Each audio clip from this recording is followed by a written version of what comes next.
Hello dear viewers, আর একটা নতুন ভিডিওতে সকলে স্বাগত জানাচ্ছি। আমি ফিরোজ শেখ, ভিশন এডুকেশনের ডিরেক্টর।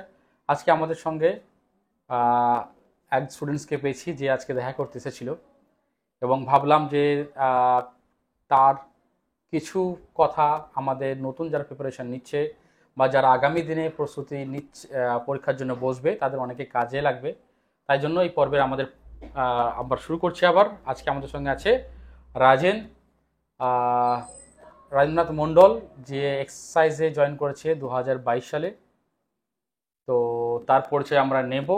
তার আগে আমরা ব্যাকগ্রাউন্ডে ভিডিও দেখে নিই, তাকে সম্বর্ধনা দেওয়ার যে ভিডিওটা, এবং যে 2022 সালে এক্সাইজ কনস্টেবলের চাকরি পেয়েছিল এবং ওই ব্যাচে আমাদের ছিল 115 জন এক্সাইজের স্টুডেন্টস ছিল।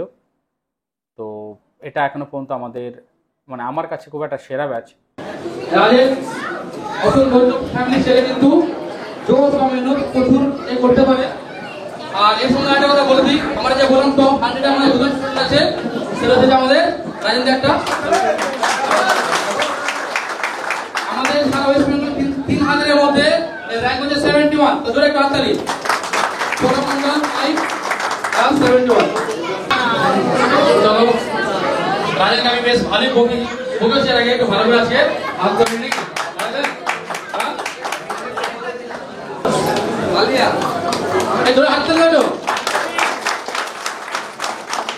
রাজেন, তোমার একটু পরিচয় দাও, কোথা থেকে আসছো? নমস্কার, আমি রাজেন মণ্ডল। আমি মুর্শিদাবাদ জেলা থেকে আসছি। আমি 2022 সালের মুর্শিদাবাদ জেলা কোথায় বাড়ি একটু যদি বলো। মুর্শিদাবাদ জেলার শক্তিপুর অন্তর্গত, শক্তিপুর থানার অন্তর্গত মজলিসপুর বা সেকেন্দারপুর গ্রাম থেকে আমি আসছি। আমি 2022 সালের প্রথম দিকে মাঠ করার পর ভিশন এডুকেশনে আসি। তো রাজেন, আরেকটা কথা বলতে হবে যে আমরা এক্সাইজের যে ব্যাচটাই ব্যাচে 115 জনের মধ্যে আমরা দুজনকে পুরস্কৃত করেছিলাম যারা টপ 100-এর মধ্যে ছিল। এক হচ্ছে সৌরভ, যে র্যাঙ্ক 5 করেছিল, এবং রাজেন হচ্ছে সেকেন্ড জন, যে 100-এর মধ্যে ছিল। তো তাদেরকে আমরা স্পেশাল পুরস্কৃত করেছিলাম। তার ছবিটা এখানে পাবলিশ করছি, একবার দেখে নাও। তো রাজেন, আমি যারা স্টুডেন্টস এখন প্রিপারেশন নিচ্ছে বা আগামী 2-3 মাসের মধ্যে আরও কলকাতা পুলিশের, ওয়েস্ট বেঙ্গল পুলিশের পরীক্ষা রয়েছে, এছাড়া পিএসসি ক্লার্কশিপ সহ আরও অন্যান্য এক্সামস রয়েছে। তো তোমাদের যে জার্নি, যে সময় তোমরা প্রচুর এখানে তুমি দেখেছো ভালোভাবে যে ছেলেরা কত মেহনত করতো, তো তুমি কিভাবে প্রিপারেশন নিতে তার একটা সংক্ষেপে যদি ভিউয়ার্সদের বলো যে কীভাবে তুমি প্রস্তুতি নিতে, ইনস্টিটিউট তোমার কীভাবে হেল্প করেছিল, কেমনভাবে প্রিপারেশন এখানে হতো, একটু হালকা করে তুমি জানাও স্টুডেন্টসদের। প্রথমত স্যার, আমি আগেও 2-3টে পরীক্ষা দিয়েছিলাম, সেগুলোতে আমি ব্যর্থতা পাই। তারপর আমি ইউটিউবে ভিডিও দেখে ভিশন এডুকেশন আসি। ভিশন এডুকেশন আসার পর আপনার গাইডেন্স বা আপনি যে পথ ফলো করতে বলেছেন ওগুলো ফলো করার পর, বা আমি স্যার ফিনান্সিয়াল দিক থেকে একটু আনস্টেবিলিটি ছিল আমার মধ্যে, আমি ওটাকে জানিয়েছিলাম আপনাকে। আপনি অনেকটা আমাকে হেল্প করেছিলেন, যার পরিপ্রেক্ষিতে আমি এখানে থাকতে পেরেছি এবং আপনার দেখানো পথে আমি হেঁটে আজকে হয়তো আমি একটা সফল ক্যান্ডিডেট হিসাবে পাস করেছি এবং চাকরিটা হয়তো আজকে করছি আমি কনস্টেবলের। আচ্ছা, এরকম কি হয়েছে যে ধরো পড়াশোনা করছো, প্রিপারেশন নিচ্ছ, রাতে অনেকক্ষণ পড়ছো, দেখা গেল যে সকাল হয়ে গেছে বা বুঝতে পারো না যে এত টাইম পার হয়ে গেছে, এরকম? হ্যাঁ স্যার, এরকম হয়েছে ম্যাক্সিমাম দিন। অনেকে কি করতো, অনেকে রাত 1:30-2টো অবধি পড়তো। আমি এখানে এসে আরেকটাও জিনিস উপলব্ধি করেছি, এখানে একটা কম্পিটিশনের মার্কেটের মতো আছে, কম্পিটিশন হয় এখানে, যেখানে অন্যান্য কোথায় কি হয় জানি না, কিন্তু এখানে কম্পিটিশনটা হয়। যার পরিপ্রেক্ষিতে আমি এখানে এসে কম্পিটিশন অনুভব করার পর কেউ রাত 2টো অবধি পড়লে আমি 3:30-4টা অবধি পড়েছি, যাতে তাদেরকে কোনোভাবে বিট দেওয়া যায় বা তাদের সাথে কম্পিটিশনে আসা যায়। সেই জন্য আমি তাদের থেকে একটু বেশি চেষ্টা করতাম যে ও যদি 2টো অবধি পড়ে আমিও 3টে-3:30 অবধি পড়বো, আমিও তাহলে ওদের মতো পারবো। আমিও এই চেষ্টাটা আমার মধ্যে ছিল এবং এখনো হয়তো টুকটাক আছে।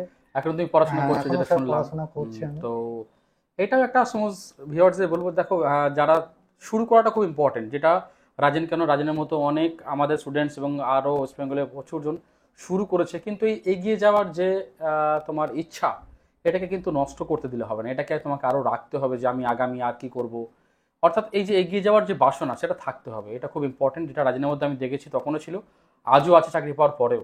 এক্সাইজ ডিপার্টমেন্টে খুব বেশি প্রেশার থাকে না, সুতরাং পড়াশোনার একটা সুযোগ পাওয়া যায়। আজকেই সৌরভের সঙ্গে কথা হলো একটু আগেই রাজেনের মারফতেই, তো বলে একটু প্রেশার একটু রয়েছে, যেহেতু কালকে ভোট কাউন্টিং আছে। তো যাই হোক, আমি চাইবো যে কোনোদিন সৌরভের সঙ্গে কথা বলবো, বা আমাদের এক্সাইজ বাকি যারা স্টুডেন্টস আছে তাদের সঙ্গে কথা বলার চেষ্টা করবো। তোমরা যদি ছুটি করে সময় করে আসতে পারো তো অবশ্যই খুব ভালো লাগবে।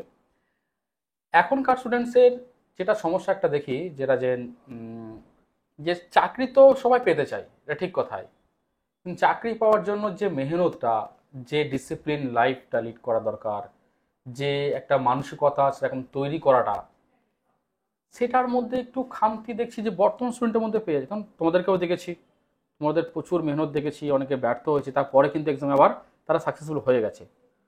তো এই যে নতুন স্টুডেন্টসদেরকে তুমি কি বলতে চাও, যে কেমন ভাবে তাদের মানসিকতাটা হওয়া উচিত কেমন একটা সরকারি চাকরি পেতে গেলে? আমি মনে করি যারা মানে সাকসেসফুল ক্যান্ডিডেট, হুম। তাদের কাছে মানে তাদের কাছ থেকে যতটা জানা যায় বা শেখা যায়, তাদের থেকে যারা ফেলিয়ার হুম। বা যারা পরীক্ষায় বা কোনো এক্সামে ফেল করে তাদের কাছ থেকে বেশি কিছু শেখা যায়। হুম। কারণটা হচ্ছে কি, কেউ যদি ম্যাথ হয়তো একটু খারাপ পারে, হয়তো সে ম্যাথ পারে না, বা ইংলিশে একটু কম আঁকেও, তাহলে আমাকে এই ধারণাটা আমাকে মনের মধ্যে নিয়ে আসতে হবে যে আমাকে কিন্তু ম্যাথটাকে স্ট্রং করতে হবে। কারণ সেই ছেলেটা কিন্তু ম্যাথটা বা ইংলিশটা খারাপ পারার জন্য বা ভালো না পারার জন্য সে আজকে চাকরিটা পায়নি। তাহলে আমিও যদি না পারি, আমিও কিন্তু চাকরিটা পাবো না। তাহলে আমাকে ওই জায়গাটা স্ট্রং করতে হবে। সেই দিক থেকে ভাবতে গেলে একটা ফেলিয়ার ক্যান্ডিডেটের কাছ থেকে অনেক কিছু বেশি শেখা যায়। একটা সাকসেসফুল ক্যান্ডিডেট কি করে, তার সাকসেস স্টোরি শোনায়, আমি এই করেছি ওই করেছি, কিন্তু একটা ফেলিয়ার ক্যান্ডিডেট সে কোথায় তার দুর্বলতা আছে সেইটা বলে। সেই দুর্বলতাটা আমার মধ্যেও যেন না থাকে, তাহলে কিন্তু আমিও তার মতো মানে ফেল করে যাবো। সেই জন্য আমাদেরকে দুর্বলতা কাটানোর জন্য একটা ফেলিয়ার লোক যারা আছে তাদের সাথে আমাদের কথাবার্তা বলা উচিত, ব্যাপারটা বোঝা উচিত এবং সেখানে কাজ করা উচিত। তো আগামী দিনে অনেক পরীক্ষা আছে, তো ছেলেদেরকে সেটা মাথায় রাখতে হবে এবং তার জন্য প্রিপারেশনটা নিতে হবে। এবার বাইরে তোমার বন্ধু বান্ধব, তোমার রুমমেট, বাকিরা কি করছে তার থেকে বেশি ইম্পর্টেন্ট আমি কি করছি সেটাকে দেখতে হবে, এবং সেই জন্য নিজের সঙ্গে কথা বলতে হবে যে আমি কি সঠিকভাবে এগোচ্ছি, আমার যেটা করা উচিত সেটা কি আমি করছি। তো এটা একটা খুব ইম্পর্টেন্ট।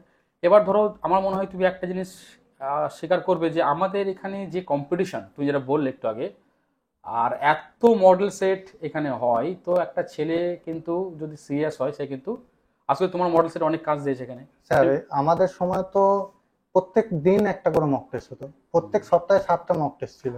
মানে প্রত্যেক দিন সন্ধ্যেবেলায় আমাদের একটা মক টেস্ট, আবার সকালের দিকে যাদের ইচ্ছা হতো আবার ক্লাস টেস্ট, যেগুলো ক্লাস মক টেস্ট বলে, সাবজেক্ট ওয়াইজ বা চ্যাপ্টার ওয়াইজ যেগুলো, ওগুলো হতো স্পিড টেস্ট যেটাকে বলে। মানে আমাদের মক টেস্ট আমরা বোধহয় 200 পার হয়ে গেছে, 150-200, যেটা মানে একটা কম্পিটিশন এক্সামের জন্য প্রচুর দরকার।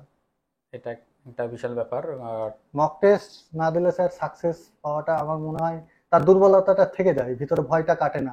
এক্সাম হলে যে সে ভয় একটা ফেস করে। আচ্ছা, তুমি একটা যেহেতু তুমি সাকসেস পেয়েছো বা তুমি আরো আদার্স আমাদের স্টুডেন্টসকেও দেখেছো যারা পড়াশোনা করতো, তোমার রুমমেটে তোমার নিজের রুমমেটরাও চাকরি পেয়েছে এক্সাইজেই, তো সেই হিসাবে একটা ছোট্ট করে রুটিনটা বলো যে কিভাবে ওদের কেমন কেমন কতটা পড়া দরকার, কিভাবে কতটা পড়া দরকার, এই একটা ব্যাপারে যদি তুমি যেটা ফলো করতে ওই সময়। আমি ফলো করতাম বলতে স্যার, আমার যতক্ষণ মানে ইচ্ছা হতো আমি পড়তাম, যখন ঘুম টুম চলে আসতো আমি ঘুমিয়ে যেতাম, মানে জোর করে প্রেসার ক্রিয়েট করে পড়তাম না। আর যেগুলো ক্লাসের মধ্যে দেওয়া হতো কাজ, সেগুলো আমি ডিসিপ্লিন ভাবে করতাম, ঠিক আছে। আর নিজের ডিসিপ্লিন থাকাটা খুবই দরকার, যেটা ম্যাডামরা বা স্যাররা বলবে।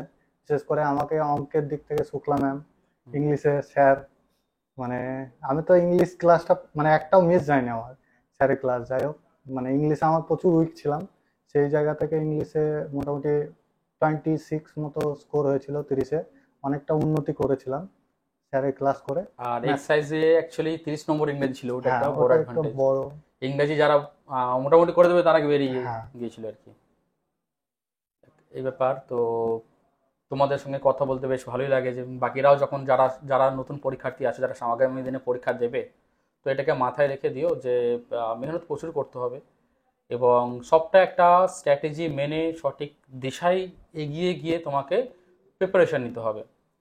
এবার দেখো যে তুমি হয়তো বলবে যে আমার মধ্যে অনেক সুযোগ সুবিধা আমি পাচ্ছি না, টাকা পয়সার অভাব, হ্যান ত্যান, এগুলো যদি বলবো আমি বলবো এগুলো এক্সকিউজ। কারণ রাজেন, তুমি বলো, আমি রাজেনের ফ্যামিলিকে দেখেছি, ওর বাবা মা এসেছিলেন সাকসেস দিন, তো সত্যি করে ও ডিজার্ভ করে এটা, এবং ওকে সাহায্য করার জন্য অ্যাকচুয়ালি সেরকম ফ্যামিলি থেকে বিলং করে। তো কেউ যদি বলো যে আমার সমস্যা আছে, তো আমি রাজেনের মুখ থেকে শুনি। এবার তোমার ফ্যামিলি ব্যাকগ্রাউন্ড একটু বলো, যে তাদের অনেকে ভাবে টাকা পয়সা না হলে হয়তো হয় না। টাকা পয়সাটা কোনো ব্যাপার না, নিজের মধ্যে জুনুন থাকাটা একটা ব্যাপার। প্রথম কথা, আমার টাকা পয়সার ফিনান্সিয়াল সমস্যা ছিল। আমি প্লাস্টিক ফ্যাক্টরিতেও কাজ করেছি। আমি সেটা স্যারকে জানিয়েছিলাম যে স্যার আমি এরকম কাজ করে, আমার ফ্যামিলি কন্ডিশন খারাপ। স্যার আমাকে মানে যতটা সম্ভব ততটাই আমাকে ছাড় দিয়ে আমাকে এখানে অ্যাডমিশন করে, আমাকে ফ্রিতে মান্থলি রাখে। ঠিক আছে, আজকে আমি সাকসেস পেয়ে স্যারের মানে একটা স্টুডেন্ট হিসেবে আমি গর্ববোধ করি যে স্যারের মান সম্মানটা অন্তত ইয়ে করতে পেরেছি, রক্ষা করতে পেরেছি। এটা ভালো লাগে, নিজের মা বাবার মুখটা উজ্জ্বল করতে পেরেছি। তো এটাই স্টুডেন্টস, তোমরা যদি চাও যে একটা ভালো লাইফ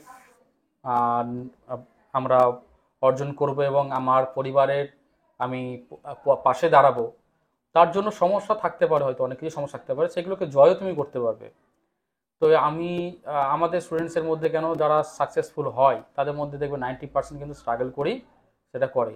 হয়তো বাকি 10% স্টুডেন্টস এরকম আছে যাদের হয়তো বই কেনার বা আরও খরচা করার মতো অবস্থা আছে, কিন্তু ম্যাক্সিমাম জনের কিন্তু থাকে না।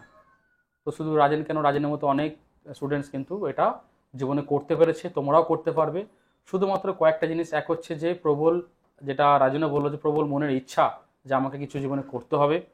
2 নম্বর হচ্ছে ডিসিপ্লিন লাইফ লিড করতে হবে।